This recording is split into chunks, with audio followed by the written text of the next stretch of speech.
Assalamualaikum warahmatullahi wabarakatuh. Yang terhormat Bapak Ibu dosen uji kinerja guru. Saya Azwar Mubarak, guru MA Darussalam Sengkubang, Kalimantan Barat, sekaligus mahasiswa PPG dalam jabatan BIT 1 tahun 2025 LPTK IAIN Langsa dengan NIM 107202510 akan menyampaikan materi fikih bab haji dan umroh kelas 10 dengan metode PBL. Mari kita simak videonya bersama-sama. Wassalamualaikum warahmatullahi wabarakatuh. Assalamualaikum. Waalaikumsalam.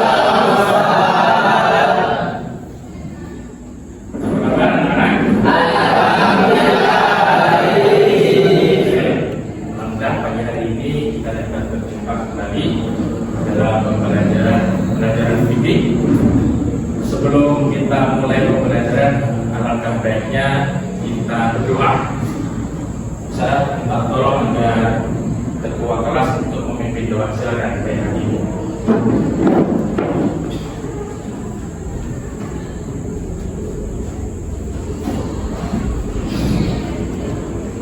Baiklah teman-teman, sebelum kita memulai pelajaran kita pada hari ini, mari kita berdoa bersama. Berdoa mulai. Bismillahirrahmanirrahim. Rabbi zidna ilma warzuqna fahma bi rahmatika ya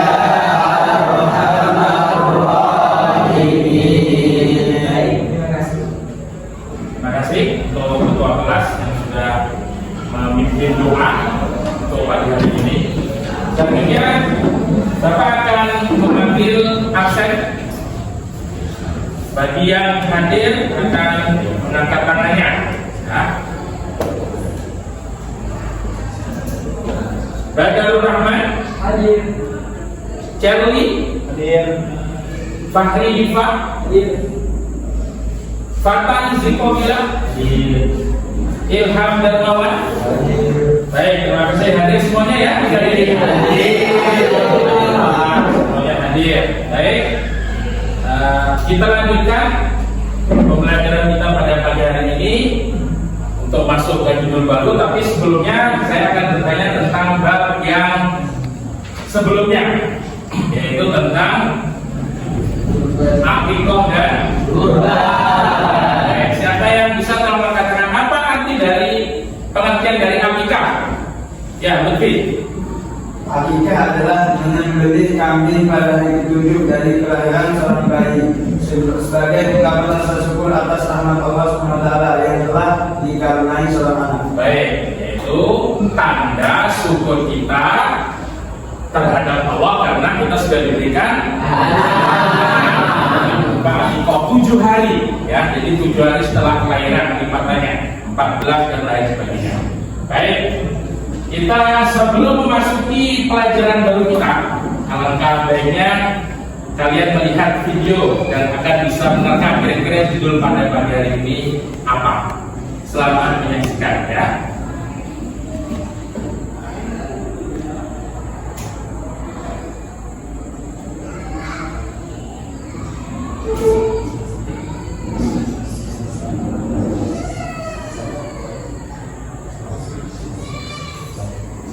Baik.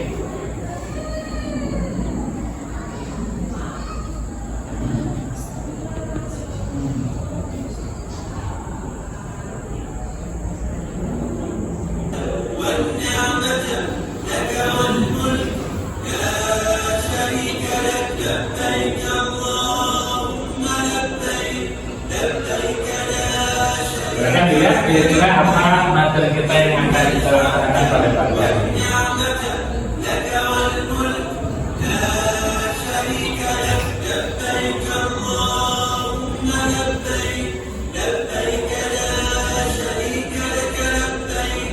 إن الحمد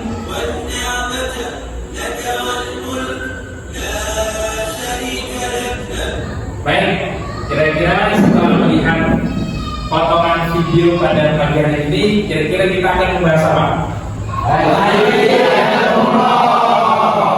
Sudah paham kalian ya? Kita akan membahas tentang bab haji dan umrah. Ya. Baik, kita masuk ke inti pembelajaran, itu tentang haji dan umrah.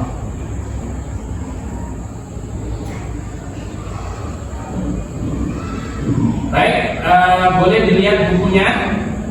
Yang pertama adalah tentang haji dan umrah. Baik, mengenal haji dan umrah. Di sini saya akan membacakan sedikit pembelajaran tentang haji dan umrah. Yang pertama, pengertian haji. Haji berasal dari kata haja atau berziarah ke tempat yang dimaksud, menyengaja menuju ke tempat tertentu yang diagungkan. Sedangkan menurut istilah, haji adalah menyengaja mengunjungi Ka'bah untuk mengerjakan ibadah haji yang meliputi tawaf, sa'i, wukuf dan ibadah-ibadah lainnya. Hukum haji, ya, kalau kita tadi pengertian pertama tentang pengertian haji, sekarang hukumnya. Hukumnya apa? Hukumnya adalah wajib ain, itu mengerjakan seumur hidup sekali, itu pun bagi yang mampu. Seperti Allah terangkan di dalam Al-Quran surah Al-Imran ayat 3. Walillahi 'alan nasi hijjul baiti man istata'a ilaihi sabila wa man kafara fa innallaha ghaniyyun 'anil 'alamin. Syarat-syaratnya, ya, kalau kita sholat saja ada syarat, pasti haji juga ada syarat. Syaratnya pertama beragama Islam, ya, harus beragama Islam, hanya untuk orang Islam. Yang kedua berakal, kita harus punya pemikiran tidak gila, ya. Yang ketiga balik, yaitu sudah cukup umur. Jadi bagaimana kalau anak-anak yang diajak pergi haji, boleh atau tidak? Boleh, tapi belum dinyatakan sah karena belum balik. Ya, harus umuran nanti ketika sudah berumur baliknya atau besarnya, ya.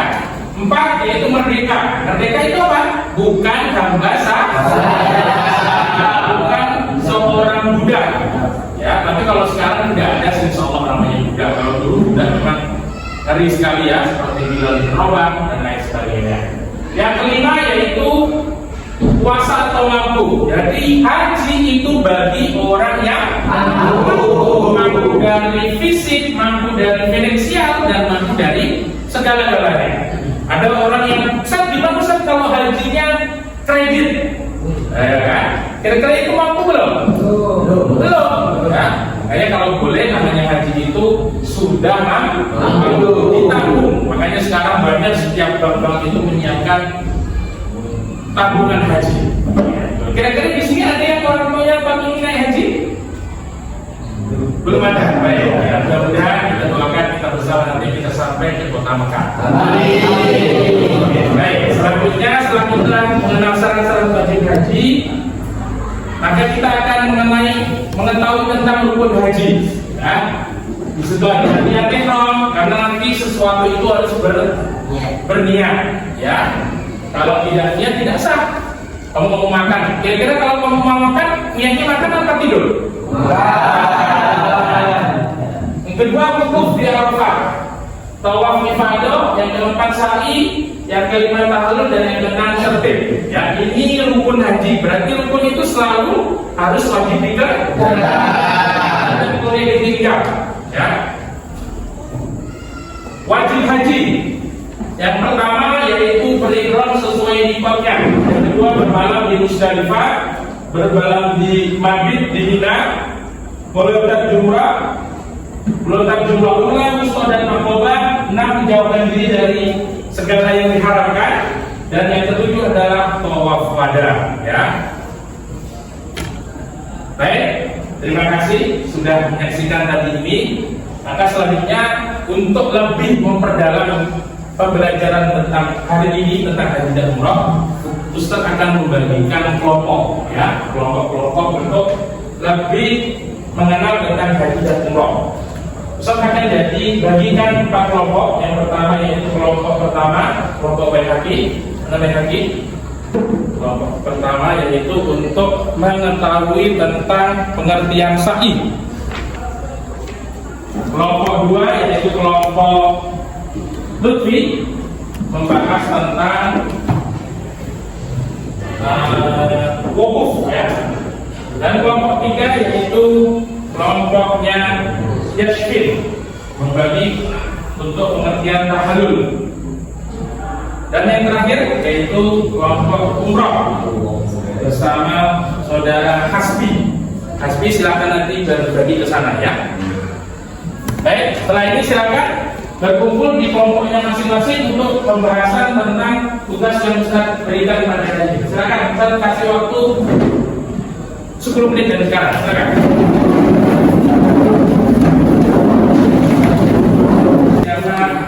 Kita amalkan nanti membaca siapa.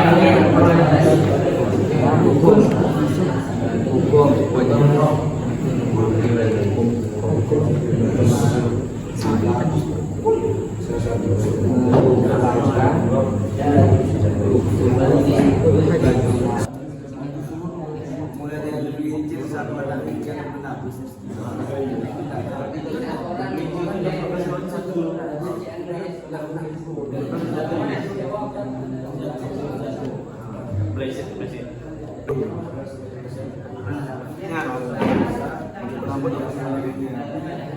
Pokoknya ngerjain barang ini setelah mulai dari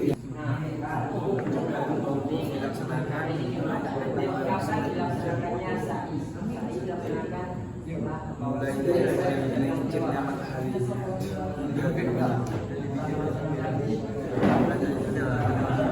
Baihaqi silakan maju ke depan.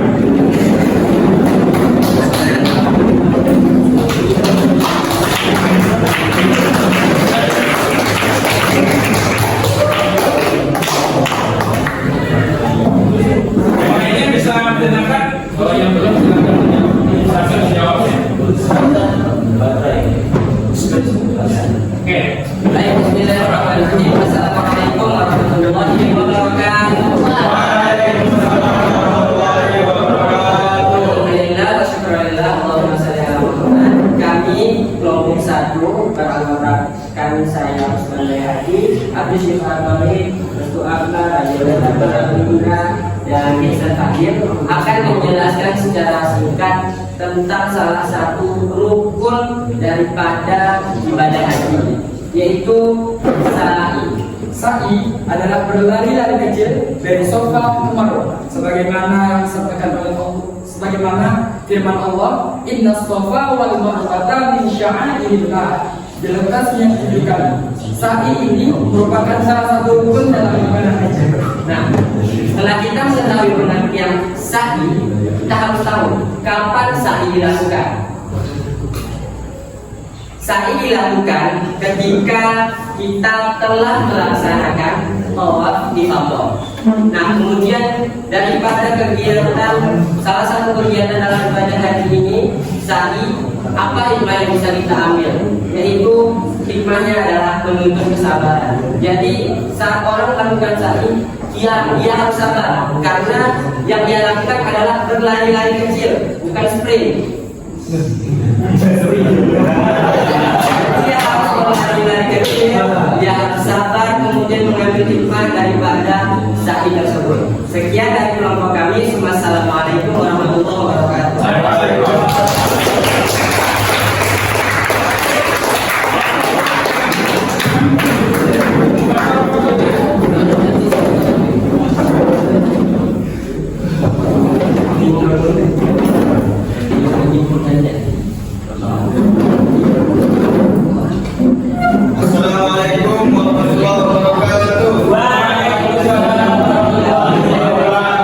Innal hamdalillah amma ba'du. Kami dari kelompok di sini kami akan menjelaskan submateri dari haji dan umroh yang yakni wukuf di Padang Arafah. Pertama, pengertian wukuf di Padang Arafah. Wukuf berasal dari bahasa Arab, waqafa yaqifu wukufan, yang berarti berdiam diri atau menetap. Sedangkan menurut istilah, wukuf di Padang Arafah merupakan berdiam diri di Padang Arafah dimulai pada tanggal 9 Dzulhijjah, mulai dari terbitnya matahari hingga terbenam. Jadi seseorang yang melaksanakan ibadah haji harus mengerjakan wukuf di Padang Arafah. Apabila orang tersebut tidak melaksanakan wukuf di Padang Arafah, maka haji orang tersebut tidak dianggap sah, karena wukuf di Padang Arafah merupakan salah satu rukun haji. Terima kasih, tepuk tangan.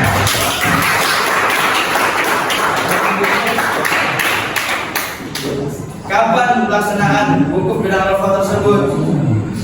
Dimulai pada tanggal 9 Dzulhijjah dan dimulai dari terbitnya matahari hingga terbenam dengan memperbanyak doa, zikir, dan mengingat-ingat Allah. Selanjutnya, apa hikmah dari wukuf? Hikmahnya yakni dapat mendekatkan diri kepada Allah Subhanahu wa taala, karena di sana kita memperbanyak zikir dan mengingat Allah. Syukran. Hanya itu yang kami jelaskan. Kurang lebihnya kami meminta maaf. Wassalamualaikum warahmatullahi wabarakatuh.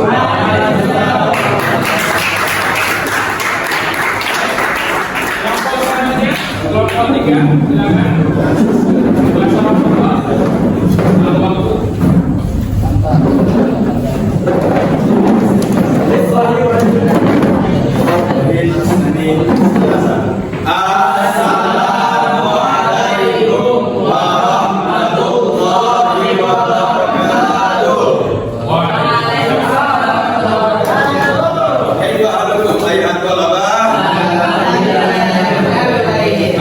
Kami dari kelompok 3 kali ini akan membahas salah satu rukun haji, yakni tahalul. Pertanyaannya, apa itu tahalul? Tahalul adalah proses mencukur atau memindahkan rambut bagi orang yang mengikuti pelaksanaan haji.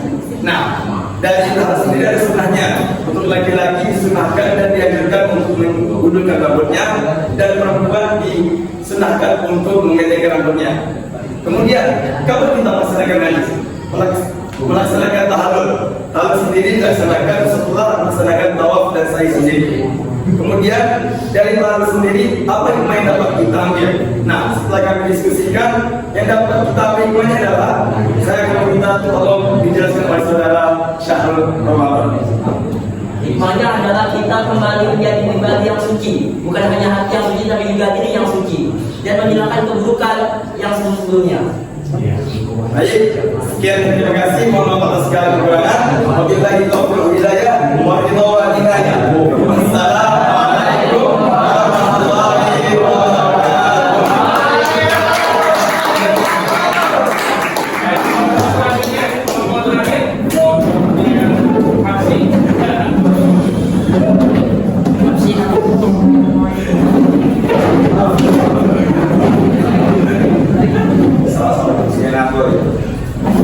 Yang lain silakan isi duduk kembali. Assalamualaikum warahmatullahi wabarakatuh. Waalaikumsalam warahmatullahi wabarakatuh.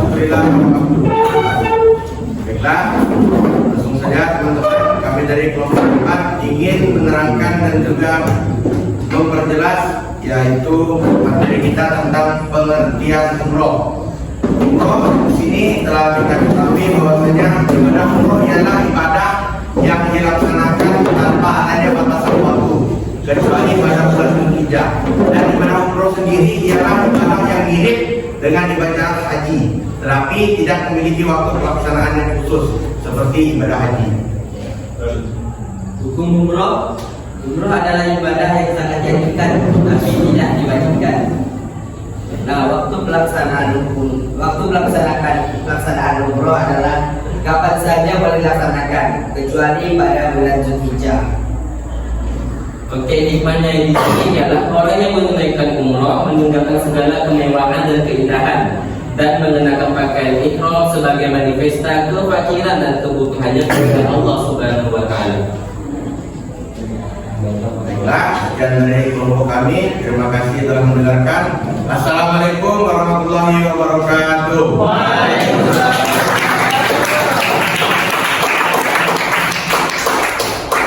Terima kasih untuk kelompok terakhir, yaitu kelompok 4 yang menerangkan tentang umroh.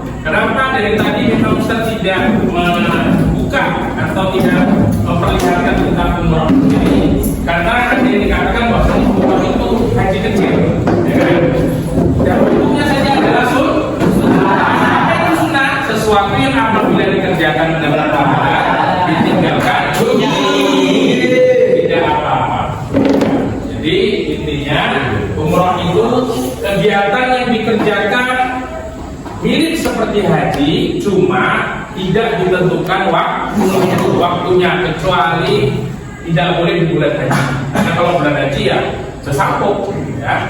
Yang kita ketahui jamaah haji tahun ini Indonesia saja hampir 12 juta orang, ya. Jadi sangat banyak. Itu tuh orang terbanyak yang datang ke Mekah, Al-Mukarramah dan Madinah, atau disebut dengan kota suci. Baik, sebelum Ustaz tutup, Ustaz akan membuat kuis yang bisa menjawab, akan membuat saya kasih hadiah dari pelajaran yang kita ambil tadi.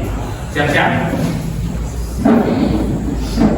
Yang bisa angkat tangan. Pada tanggal berapa wukuf di Arafah dilaksanakan? 9 Hijjah. Iya. Alhamdulillah. Tepuk tangan.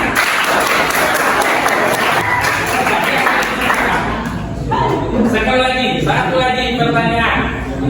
Ya. Apa kira-kira? Iya. Kira-kira apa hukum dari umrah? Ya, di belakang. Sunnah. Baik, 100.